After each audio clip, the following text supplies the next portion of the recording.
یمن کا ایک قبیلہ تھا بنو کلب. اس قبیلے کے ایک شخص تھے حارثہ نام, ان کی بیوی سعدہ. ایک چھوٹا سا واقعہ بتا رہا ہوں. حارثہ اور سعدہ چھوٹا سا خاندان تھا, 3 بچے تھے. حارثہ کے بیٹوں میں ایک بیٹے کا نام ہے زید. نام یاد رکھیں, بہت امپورٹنٹ نام میں ذکر کر رہا ہوں. ایک ہی نام ایسا ہے جو قرآن میں آیا ہوا ہے, وہ زید. یہ حارثہ کے بیٹے زید ہے, بیوی سعدہ ہے. یہ حارثہ اور سعدہ 3 بچوں کے ماں باپ تھے, ہنسی خوشی زندگی گزار رہے تھے. سعدہ ایک دن اپنے بچوں کو لے کر اپنے مائکے جا رہی تھی. راستے میں ڈاکوؤں کا حملہ ہو گیا, مال سب چھین لیا قافلے کا. اور اتفاق ایسا کہ یہ 8 سال کے جو زید تھے ان کو بھی ڈاکوؤں نے چھین لیا. ایک ماں سے اس کا 8 سالہ بڑا بیٹا چھین لیا جائے تو ماں کی کیفیت کیا ہوتی. اس قدر درد میں تھی ماں. جان تو بچ گئی, 2 بچے بھی بچ گئے, لیکن بڑا بیٹا میرے ہاتھ سے چلا گیا. مارے مارے صحراؤں میں گھومتی تھی, پکارتی تھی میرا زید میرا زید میرا زید میرا زید. ڈاکوؤں نے زید کو کیا کیا, عکاظ کا ایک میلہ لگتا تھا اس وقت, یہ غلامی کا دور تھا, لوگ انسانوں کو پکڑتے اور بیچ دیتے تھے. وہاں لا کر کے انہوں نے زید کو بیچ دیا, غلام کی حیثیت سے بیچ دیا. آگے میں بتاتا ہوں. یہاں سعدہ کا حال بے حال تھا. واپس گھر آئی تو باپ اپنے شوہر سے کہا, اور شوہر کا حال تو ایسا تھا کہ وہ زید کو اپنے آنکھوں کا نور, اپنے آنکھوں کا سرور سمجھتا.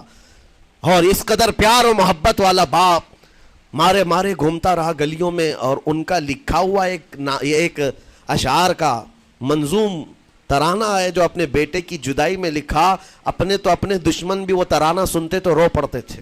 ایک باپ کا درد اپنے بیٹے کی جدائی میں, بہت روتے تھے بہت.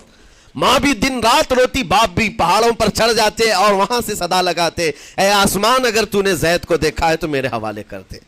زمین کے چپے کہیں اگر زید میرا زندہ ہے تو مجھے وہاں تک لے چل. یہ اشعار میں گنگناتے تھے, روتے تھے. اور زید کا کیا ہوا, عکاظ کے میلے میں بیچ دیا گیا. خریدا کون, حکیم بن حزام, جو حضرت خدیجہ رضی اللہ تعالیٰ عنہ کے بھائی لگتے تھے. یہ لے کر کے آئے اور حضرت خدیجہ رضی اللہ تعالیٰ عنہ اس وقت مکہ میں اور حضور پاک صلی اللہ علیہ وسلم کے نکاح میں. تو حضرت خدیجہ کے پاس یہ زید آ گیا, بھائی نے گفٹ کے طور پر دے دیا. حضرت خدیجہ کے گھر میں یہ زید جب آئے, اس وقت ان کی عمر یعنی 10-12 سال کے آس پاس رہی ہوگی. اور یہ ایسا لڑکا جو چھوٹی سی عمر کا, ادب اتنا تھا کہ ہر ایک ادب کرتا, بڑے اچھے خاندان سے تعلق رکھنے والا. ہوا کیا, ایک دن آفتاب رسالت, ماہتاب رسالت رسول پاک صلی اللہ علیہ وسلم کی نظر پڑی. دیکھا اخلاق و کردار میں کامل بچہ ہے, اور ایک ہی نظر میں بھاگ گیا. پوچھا حضرت خدیجہ سے, کہا کہ یہ غلام ہے, عکاظ کے میلے میں بیچا گیا ہے. حضور نے فرمایا یہ میرے حوالے کر دو, میرے حوالے کر دو. حضور نے جس کو پسند کر لیا ہو, حضور نے جس پر نگاہ رکھی ہو. اب وہ زید خوشی خوشی حضور کے پاس آئے. نبی پاک صلی اللہ تعالیٰ علیہ وسلم ان کے اخلاق سے بڑے خوش تھے, اور اس کے بعد محبت بھی ایسی دی, ایسی شفقت دی کہ زید کو نہ باپ کی خبر تھی نہ ماں کی خبر تھی. جو کچھ تھا وہ رسول اللہ کے پاس تھا. حضور پاک صلی اللہ تعالیٰ علیہ وسلم کی تربیت میں دن گزرتے گئے, بڑے ہو گئے, یہاں تک کہ 16 سال کی عمر تھی. ایک دن حج کے موسم میں یمن کا بنو کلب خاندان آیا ہوا تھا, اور وہاں حج کے دوران وہ لوگ زید کے باپ حارثہ کے لکھے ہوئے اشعار پڑھ رہے تھے اور لوگوں کو رلا رہے تھے. ایک ہمارے قبیلے میں باپ ہے جو بچھڑے ہوئے بچے کی یاد میں روز روتا ہے, اس کے اشعار تو سنو. لوگ سن کر کے رو رہے تھے, یمن کا کوئی ایسا باپ ہے جو یوسف گمگشتہ کی خبر میں رویا کرتا ہے. یہ لوگوں کی بھیڑ لگی تھی, اسی کے سامنے سے زید کا گزر بھی ہو رہا تھا. بنو کلب کے لوگوں نے زید کو دیکھا, پہچان لیا, یہی تو وہ بچہ ہے جس کی یاد میں اس کا باپ روتا ہے. اور اس کو بلایا اور کہا تیرا نام, کہا زید. باپ کا نام حارثہ, کہا یہی تو ہے جس کے غم میں پورے اشعار پڑے جا رہے یمن میں. زید سے کہا تجھے پتا ہے تیرے باپ کا رو رو کر کے کیا حال ہو گیا؟ تیری ماں صحراؤں میں آواز دیتی ہے, پہاڑوں پر چڑھ جاتی ہے. ایک بچے کے لیے اس کے ماں باپ کی جدائی بتا دینا کتنی بڑی بات تھی. میرے عزیزوں, سالوں کی یہ گم گشتہ خبر پھر سے واپس مل گئی ہے. زید نے کیا کہا کہ اب میرے ماں باپ سے جا کر کہہ دیں کہ رونا دھونا بند کریں, اونٹوں کی طرح ادھر ادھر بھٹکنا بند کریں, انہیں میرا سلام پہنچائیں اور کہیں انہوں نے جہاں مجھے دیکھنا تھا اس سے بہتر جگہ میں ہو. اس سے بہتر جگہ میں ہوں. یہ بنو کلب خاندان گیا یمن، جا کر کے باپ سے کہا، حارثہ سے اور سعدہ سے، خبر تمہارے لیے اچھی لائے، تمہارا گم ہوا بیٹا جو پچھلے 10-12 سالوں سے تمہیں نہیں مل رہا تھا، وہ حرم کعبہ کے پاس ہمیں نظر آیا ہے، غلام بنا کر لوگوں نے بیچا ہے اسے، لیکن وہ ایک ایسے حسین و جمیل کی غلامی میں ہے، ایک ایسے حسن والے کی غلامی میں ہے کہ زید وہاں سے ہٹنا نہیں چاہتا. باپ نے کہا میرے کلیجے سے پوچھو مجھ پر گزرتی کیا ہے، اس کی ماں سے پوچھو، ایک نظر دیکھ لے گا وہ واپس ہماری جھولی میں آ جائے گا. دوڑتے دوڑتے یمن سے گھنٹوں، یعنی جو مہینوں کا سفر تھا، دنوں میں طے کر کے پہنچے. مکہ آئے، جیسے ہی آئے تو رسول پاک صلی اللہ علیہ وسلم کو ڈھونڈا.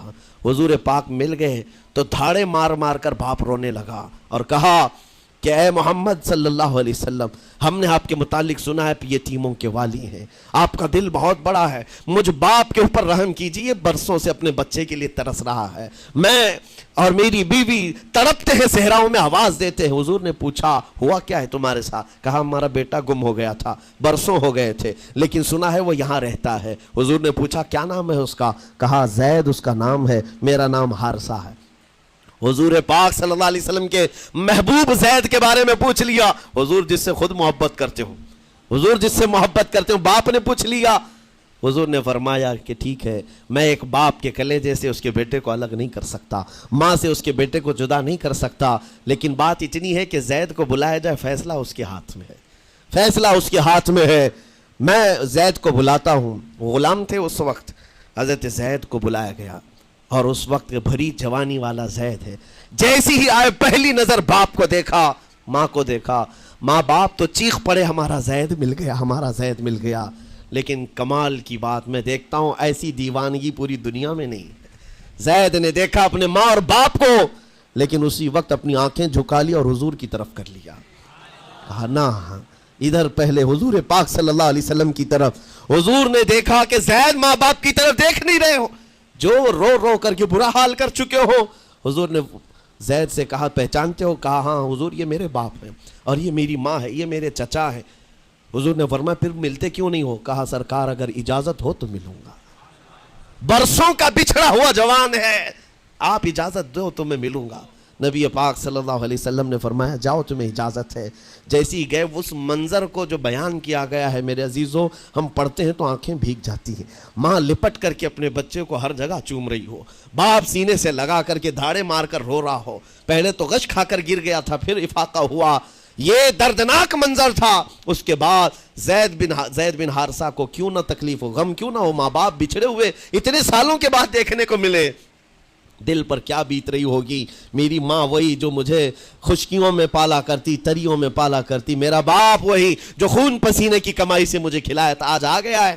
حضور پاک صلی اللہ علیہ وسلم نے کہا زید یہ جو جذباتی منظر ہے اس کو ختم کر کے اب اعلان کر دو کہ تمہاری ماں آئی ہے تمہیں یمن سے لینے کے لیے، تمہارا باپ آیا ہے، تمہارا چچا آیا ہے تمہیں یمن سے لینے کے لیے. میں نے فیصلہ تمہارے حوالے کر دیا ہے، میں اپنے غلامی سے تم کو آزاد کر دیتا ہوں. تم بغیر کوئی فدیہ لیے ہوئے، بغیر کوئی پیسہ لیے ہوئے، اس وقت اپنے غلام کو کوئی چھوڑتا نہیں تھا، لیکن تمہاری ماں کا درد دیکھا نہیں جا رہا، میں آزاد کر دوں گا بغیر کسی فدیہ کے، تو اپنی ماں اور اپنے باپ کے پاس جا سکتا ہے. اتنا حضور کا فرمان. آزاد کر دینا مکہ میں آسان نہیں تھا. بیٹے کو آزاد کیا حضور پاک صلی اللہ علیہ وسلم نے. تب جانتے ہو وہ کمال کا بیٹا ہے زید بن حارثہ. اسی وقت اپنی ماں کو دیکھتے ہیں، باپ کو دیکھتے ہیں، چچا کو دیکھتے ہیں، اور اس کے بعد مکہ والے یہ منظر دیکھنے کے لیے جمع تھے. مخاطب ہو کر کے کہتے ہیں اے سارے مکہ والوں گواہ ہو جاؤ، میں اپنی زندگی حضور محمد مصطفیٰ کے لیے وقف کر دیا ہے. میں نے محمد عربی صلی اللہ علیہ وسلم کے لیے زندگی وقف کر دی ہے. نہ مجھے یمن جانا ہے، نہ مجھے بنو کلب جانا ہے. ماں اور باپ دیکھتے رہ گئے. باپ نے پوچھا زید آزاد کیا گیا ہے اور آزادی کی زندگی کو چھوڑ کر تو غلامی کی زندگی کو قبول کر رہا ہے؟ زید بن حارثہ نے اس وقت تاریخی جملہ کہا تھا، کہا بابا آپ نے جتنی شفقت کی ہوگی یا 1000 ماں باپ مل کر اپنے بیٹوں پر جتنی شفقت نہیں کیے ہوں گے، اس سے زیادہ شفقت محمد الرسول اللہ نے کیا ہے. میں ہزار آزادیوں پر اس ایک غلامی کو، میں ہزار آزادیوں کو قربان کرتا ہوں اس ایک غلامی پر، میرے لیے زندگی بھر یہ غلامی کافی ہے۔ اتنا کہا تھا میرے آقا صلی اللہ علیہ وسلم نے اپنے باہوں کو پھیلا دیا، سینے سے لگایا اور زید بن حارثہ کو لے کر خانہ کعبہ کے پاس آئے۔ میرے عزیزو، ان کا حال بھی ایسا ہے کہ اگر کوئی ٹوٹ کر چاہتا ہے تو یہ نہیں ہے کہ تو چاہ رہا ہے، بلکہ ان کا حال یہ ہے اتنا دیا سرکار نے مجھ کو جتنی میری اوقات نہیں، یہ تو ان کا کرم ہے، ورنہ مجھ میں تو ایسی بات نہیں۔ آتا ہے فقیروں پہ انہیں پیار کچھ ایسا، خود بھیک دے اور خود کہے منگتے کا بھلا ہو۔ حضور اکرم صلی اللہ علیہ وسلم زید بن حارثہ کو پکڑتے ہیں، خانہ کعبہ کے پاس لے آتے ہیں، ہجوم جمع تھا، مکہ والے سب کھڑے تھے۔ تب نبی پاک صلی اللہ علیہ وسلم اعلان کر کے کہتے ہیں، اے مکہ والوں سن لو، آج سے زید کو میں نے آزاد کیا ہے، اور صرف آزاد نہیں، آج سے یہ میرا وارث ہے اور میں اس کا وارث ہوں، یہ میرا بیٹا ہے۔ حضور نے تنہا ایک ہی صحابی کے لیے کہا یہ میرا بیٹا ہے۔ اور اس کے بعد زید بن حارثہ کو لوگ جو مکہ میں پکارتے تھے زید بن محمد کہتے تھے، محمد کا بیٹا زید، رسول پاک صلی اللہ علیہ وسلم کے بیٹا ہونے کا شرف پایا ہے۔ میرے عزیزو، یہ جنہوں نے حضور صلی اللہ تعالیٰ علیہ وسلم کے دربار کا ایک بار مزہ چکھ لیا تو وہ پھر یوں ہی کہتا ہے، پھر کے گلی گلی تباہ، ٹھوکریں سب کی کھائی کیوں، دل کو جو عقل دے خدا تیری گلی سے جائے کیوں۔ حضور پاک کی گلی میں جو ایک بار مزہ لے لے وہ پھر دنیا کی ٹھوکریں نہیں کھاتا۔ اسی لیے آج تم سب کے لیے میرے عزیزو ایک ہی فرمان میرے آقا صلی اللہ تعالیٰ علیہ وسلم کا سنا کر رخصت ہوتا ہوں۔ ایمان کی حلاوت اس کو ملتی ہے جو اپنی زندگی میں سب سے زیادہ اللہ اور اس کے رسول سے محبت کرتا ہے، اللہ اس کے رسول سے محبت کرتا ہے۔ اور دوسری چیز یہ بھی ہے، کفر میں جانے کو ایسا ناپسند کرتا ہو جیسے آگ میں ہاتھ ڈالنے کو ناپسند کرتا ہے۔